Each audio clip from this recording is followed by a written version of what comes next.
Hi, it's Dr. Parikh, and this time we're talking about how to read a journal article. So here I have an example of one. Every journal article is a little different, so sometimes I'll say, okay, it might not always look like this.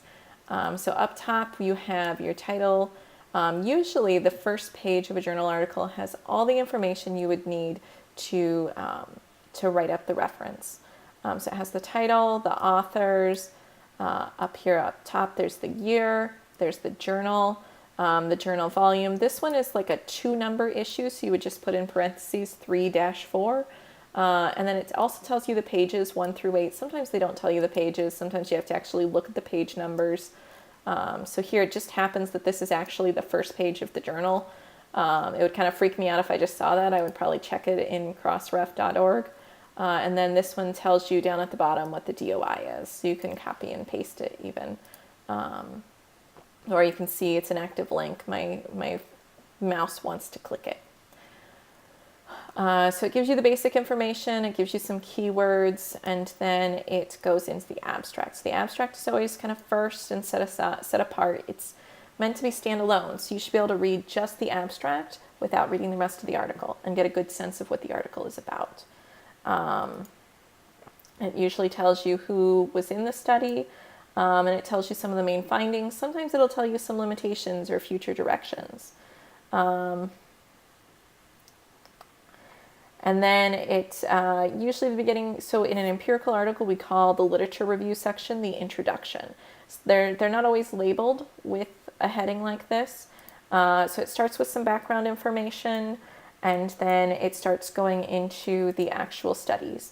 This one you can see this journal doesn't use APA style. Instead of having citations with the author's name and year, they have numbers. So you would have to go down to the reference list at the end and look up the numbers. And you can see there are 77 references for this article. So in the real world, you're doing a lot more than 3 to 4 or 4 to 5. So what I do when I'm reading, so I always print out my journal articles. I hate using anything else paper, but journal articles, I just have to print them out because I mark them up a lot and I just can read longer when it's on paper.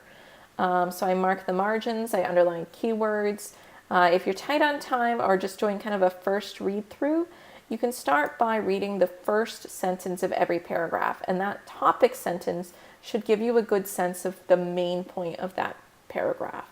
You're going to miss obviously a ton of details, but it's a good way to get, you can do sort of a first read through just to get a general sense, and then go through again reading each paragraph. I also like to jot down in the margins a couple words that summarize the main point of each paragraph. That helps me track quite a bit. And you can see it's going through and talking about different studies. This is a really short introduction. Many articles will have 3 to 5 pages of just their literature review and background. Then it gets into the methods section, and they call it materials and methods. And the methods section is always going to tell you about participants, any materials that were used, including measures, including if you have lab apparatus, if you're measuring heart rate, things like that. And then the procedure, what happened, what did they actually do? They might use different words, but those are kind of the standards. Those are the titles you're going to use for the headings. So it tells you who's in there, but before you even get into that, one of my recommendations of one of the first, so there are secret places to look to get a sense of what the article's about. Obviously, you can look at the abstract to get an overview, but that's often really densely written and can be hard to understand. I like skipping to the discussion. The discussion often gives you a very plain English description of the main purpose, the main findings, and what the author thinks about it. And so here it says, the pervasiveness of exposure to the 2010 Haiti earthquake among Miami Haitians accessed through a community-based survey with a census-based sampling frame. Indirect or direct exposure to the earthquake. Indeed, 1/3 of indirectly exposed respondents and more than half of directly exposed interviewees had elevated symptom levels for at least one of the 3 common mental disorders assessed: PTSD, generalized anxiety, depression. This is actually not a great summary, but it's still something. You can tell just by that paragraph, I have a pretty good sense of what they were doing, what they were looking for, and what they found. So now, as I read through the participant sampling, I have a sense of what they ended up with. And this one it's not the best organized. It kind of jumps from thing to thing and talks about how they picked their households. They were really trying to document and show what a good job they did with their sample. And then they talk about the different things they asked about. So every paper is going to be laid out just a little bit differently, but you can expect it to follow some of these general patterns. You also might want to highlight any abbreviations like the PCLC, the Post-Traumatic Checklist Civilian. So I might highlight that and I might write in the margin PCLC. So later, if I read something about the PCLC later in the article, I can flip back here and find it quickly. Where did it describe that? So that's going to it describes the measures they asked, so what kind of questions, and you want to pay attention to that because you're going to need to pick some measures to write about later. Then in the results, this one describes respondent demographics under results. A lot of places, basic demographics are discussed in the participant section. You're just going to say who was there. And this one, it's a little different because they wanted to talk about how they got their participants. And then it gets into what are the actual results. And especially when you get into analysis, it can be pretty overwhelming. Just slog through it. It's okay if you don't follow all of it, especially if you haven't had stats yet, but slog through it, read it, try to start noticing what terms you see over and over. Results are typically fairly short in a section. And then once you get to the discussion, that first paragraph or two should make the results pretty clear. And then the discussion goes on to talk about what they think their results mean or what they thought was interesting, how it compares to the rest of the literature. Then they go into strengths and limitations. So most articles are going to out themselves. What did they do poorly? And they may talk about what sets them apart as a study.